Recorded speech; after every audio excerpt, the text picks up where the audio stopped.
সোনারুন্দি রাজবাড়ির অন্তিম পার্টে আপনাদের সবাইকে স্বাগত জানাই। প্রথম পার্টে ইতিহাস যেখানে শেষ করেছিলাম সেখান থেকেই আবার শুরু করছি। যারা প্রথম পার্ট মিস করে গেছেন তারা কিন্তু অবশ্যই দেখুন, না হলে এই তৃতীয় পার্টের কোনো মানে আপনি বুঝতে পারবেন না। এই নিত্যানন্দ বাহাদুরের 3 ছেলে ছিল, জগদীন্দ্র বনোয়ারিলাল বাহাদুর, জগদীন্দ্র বনোয়ারি গোবিন্দদেব বাহাদুর এবং বনোয়ারি কিশোর বাহাদুর। 1878 খ্রিস্টাব্দে জগদীন্দ্র বনোয়ারিলাল বাহাদুর নিজের সমস্ত কিছু দান করে চলে গিয়েছিলেন বৃন্দাবন। গোবিন্দদেব বাহাদুর একবার বৃন্দাবন ঘুরতে গিয়েছিলেন এবং বৃন্দাবন তার খুবই ভালো লেগে যায়। এত ভালো লেগে গিয়েছিল যে ফিরে এসে তিনি ঠিক বৃন্দাবনের আদলে এই মন্দির তৈরি করেছিলেন। এবার আপনাদের ভেতরে নিয়ে যাওয়ার পালা, চলুন ভেতরের দৃশ্য দেখাই।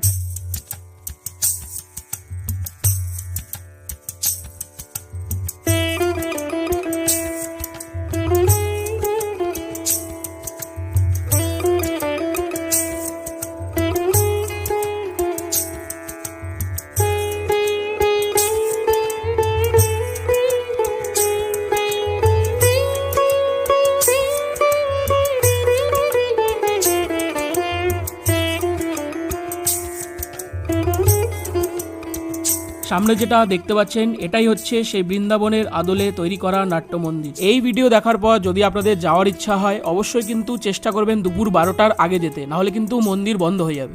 ইতিহাস কখনো মরে না, সে শুধু বদলে যায়। সোনারুন্দির এই ইট পাথরগুলো হয়তো আর কয়েক বছর পর থাকবে না, কিন্তু আপনাদের যদি সুযোগ হয় অবশ্যই কিন্তু একবার ঘুরে যাবেন ইতিহাসের সাক্ষী এই সোনারুন্দি রাজবাড়িতে। তো বন্ধুরা, এখানেই শেষ করলাম সোনারুন্দি রাজবাড়ির সবকটি পর্ব। 3টি পর্বই দেখে থাকলে আপনাদেরকে অনেক অনেক ধন্যবাদ। দেখা হবে পরবর্তী ব্লগে। ভালো থাকবেন।